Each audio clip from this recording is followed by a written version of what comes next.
ай мен күннің арасында кім бұрын шығатыны туралы үлкен талас туытты. Ертеде аспан әлемінде ай мен күн өмір сүріпті. Екеуі де ғаламат күшті болса да, араларында бір тынымсыз талас бар екен. Кім маңыздырақ? Кім бұрын шығуға лайықты?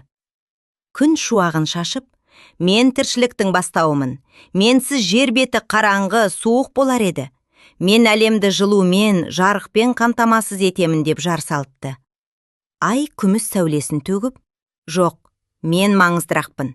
Сен күндіз шығасың, ал адамдар демалатын, тынығатын түнде менің әсем сәулем керек.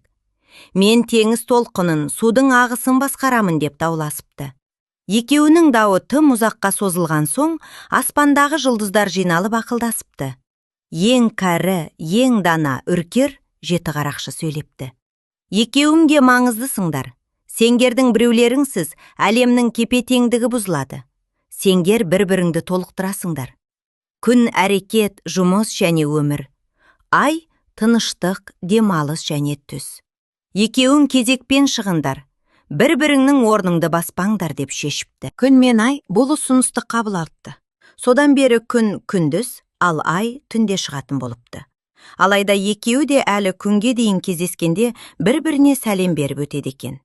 Күн батарда айға: «Сәлем, бүгінгі әсемдік кезегі сенікі» деп амандасса, ай таңға жуық күнге: «Сау бол, бүгінгі жылу мен жарық кезегі сенікі» деп қоштасады екен. Ойлан, бұл ертегіден қандай ой түюге болады? Әркімнің өз орны, өз маңызы бар. Ешкімді артық не кем санауға болмайды. Бірлік пен келісім әлемнің ең үлкен байлығы.